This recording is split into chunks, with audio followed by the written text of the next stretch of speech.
Greetings, Inquisitors. Welcome to the Holocron. This is the week 195 update for the Darth Loquitur account. I go through all this account's progress every week, all the character ships, mods, Datacrons, whatever we're doing in here so that y'all can follow along.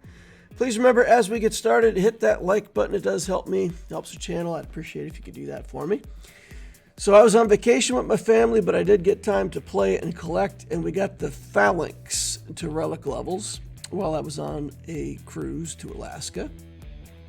Here I'm taking all of the said Gungans from Relic 7 up to Relic 8. We're making this commitment. We're going to go with Relic 8 to try to get our raid participation points. All of these beautiful Relic 8 materials just going, and gone. Alright, so Relic 8 on these guys. And then I did manage to get a 2.7 million result with this team in the raids. So let's take a look here. And let's go through the mods real quick. This is where I ended up. 283 speed on Boss Nass. We had to go in here and reduce the speed on modding and take these characters down on speed. And you can see the mods on here are not ideal because for some of these mod slots, I was looking for mods that had less speed, but then the mods that had less speed were significantly worse than what I wanted to put on these characters. So in some cases, like Captain Tarples here has a bunch of potency for no reason, but that was kind of the mod that we could find to throw on him. So 268 speed there. And then on Phalanx, we just went all defense, and 245 was the resulting speed there. So you can see that we really kind of lowered our expectations on these guys. And we did get this 2.7 million result here, so that was good. Coming in at the end of the week, we still had some leftover Kairos. Again, this was 2 weeks of collecting. We reliced one character. So we take the Kairos and we put them on Tarful here. We're still working on the Jedi Knight Cal Kestis stuff. So there you see we still got Saw Gerrera to build. We ran out of some of the mediocre materials. So we're just waiting on more Kairos. And we'll start getting into that Jedi Knight Cal Kestis raid. Mods for the week. Here we get a successful slice into 9 and then 14. And I'm missing materials to do much 6-dot slicing here. So we're going to end up with some of these mods that we're not going to be able to take up to 6-dot. So keep working on these. Get a bunch of misses here. Here we get a 10 speed mod, goes to 16 on purple. And then we get 22 speed. And we re-roll and we get speed here again, 27 speed. So that's a really good mod. Then we're going through, get a 10, get a 15, goes to 18. So that's pretty good. And we can work more on that again later. Some more fails here.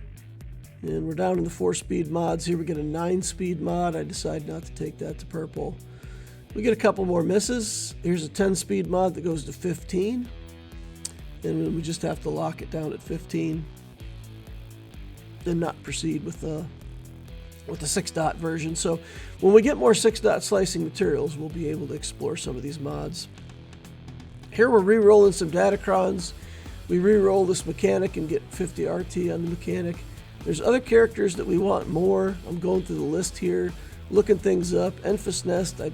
I like Enfys Nest. It would be nice to have a Datacron if one of her Datacrons makes her a little bit better.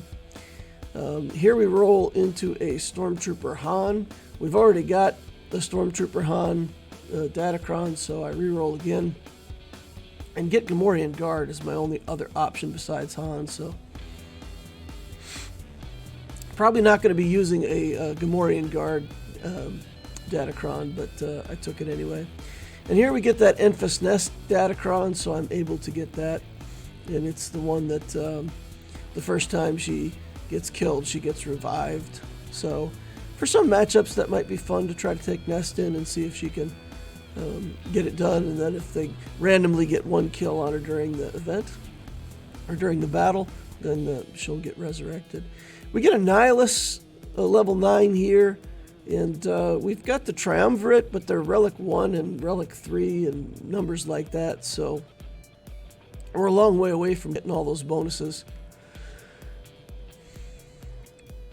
Something to aspire to. I don't know that I want to invest all those relic levels right now, but it's something that we might do in the future depending on how we decide to play that in GAC. So basically, I just don't want to spend a bunch of materials. I don't mind if I spent materials on the Sith team, I wouldn't mind. It's a good team to have, and I wouldn't regret that for the future. I just have other projects that I have to work on first, like we've talked about before.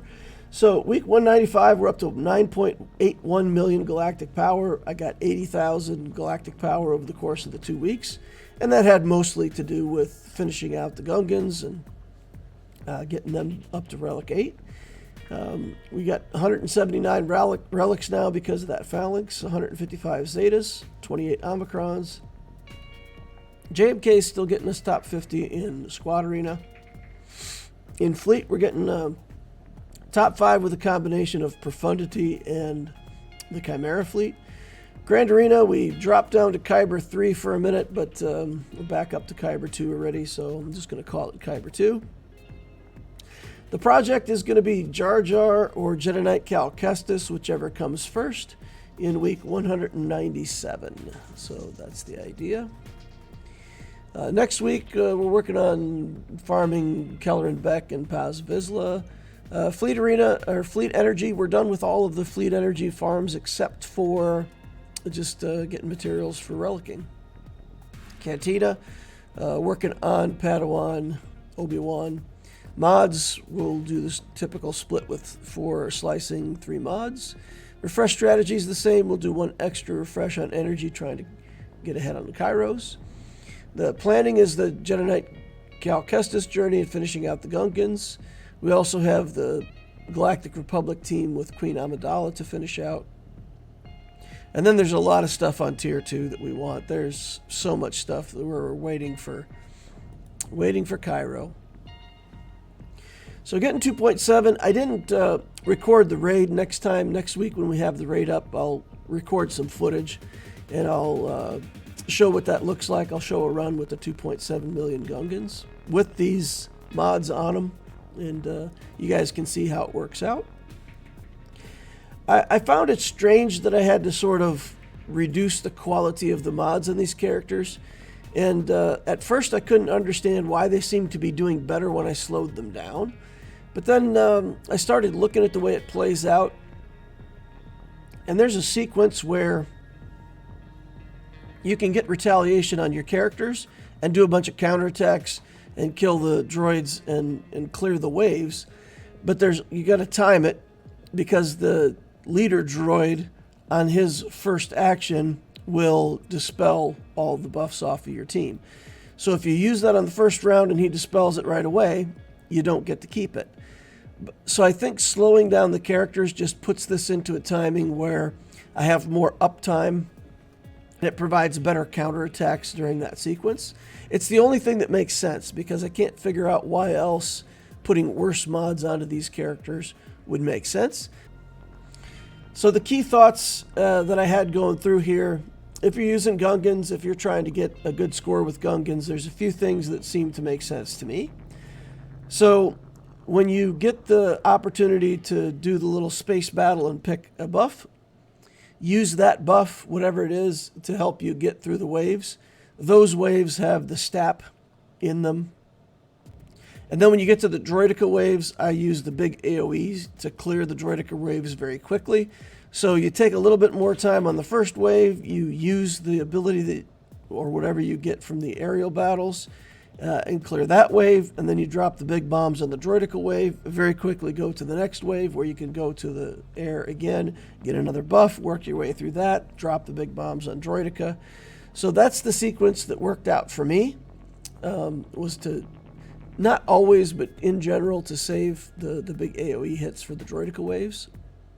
And then towards the end, I think I had to drop a big bomb on the first wave in the last sequence as well. There's also the Bombardier and Tarpals each have 2 special abilities. One of their special abilities is an area effect. The other special ability is a single target spell that does a good amount of damage. So what I also did was I was saving those big hits. When you get the rest of the wave down, let's say there's a Droideka to take out, maybe use a big hit to take out the Droideka. But I was saving at least one of those abilities so that when it's down to nothing but the leader droid left as the last one, you want to hit it with one of these big damage skills. And that, what I found when I didn't do that, I would be trying to use basic attacks or smaller skills to try to get through it. And the leader would take turn after turn after turn, and it would be counting up like 31, 32, 33% toward the enrage. And it would give a bunch of enrage in a way that I felt like was unnecessary. So I kind of saved these bigger hits for the leader, and then as soon as the leader was the only one left, I just dropped the big hit out of whichever one of these characters came first and tried to take him out very quickly. So those are the key points. So we used the space buffs to help us get through the STAP waves. We used the big AoE hits to clear the Droideka waves, and we take the big single target abilities to take out the leader droids. So that's what worked for me, and I got 2.7. So again, we'll try to get footage of that for next week. Relic order priority is still JarJar is the top priority when I get him.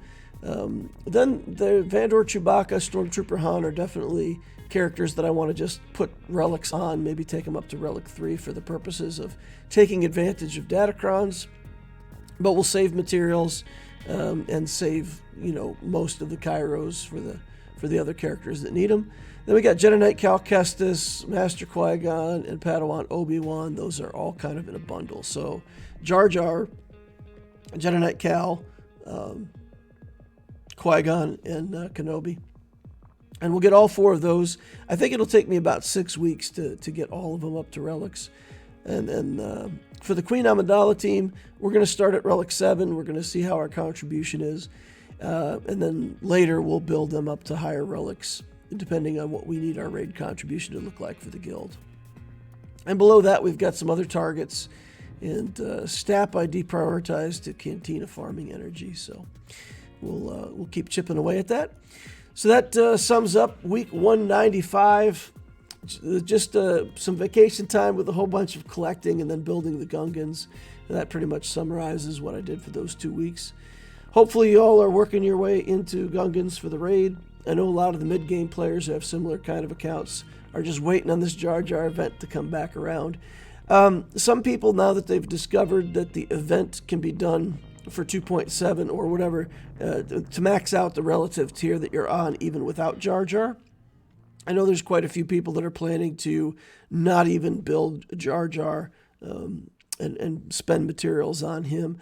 I think I want it for 5v5 Grand Arena so I can have the full Gungan team in 5v5s for defense. So I'm still going to build the JarJar even if I don't need him for the raid. And maybe it'll make that team so good that I could just put it in auto and I won't have to actually spend the time clicking the buttons to go through it. That would be nice. But yeah, I do understand some people are planning to not invest in JarJar. And if materials are really an issue for you, and you need to build the Amidala team or something like that, I mean, it does make sense that you could build one of the other teams first, and then go back and finish your JarJar later. That could work too. All right, that sums up my thoughts for the week. Week 195.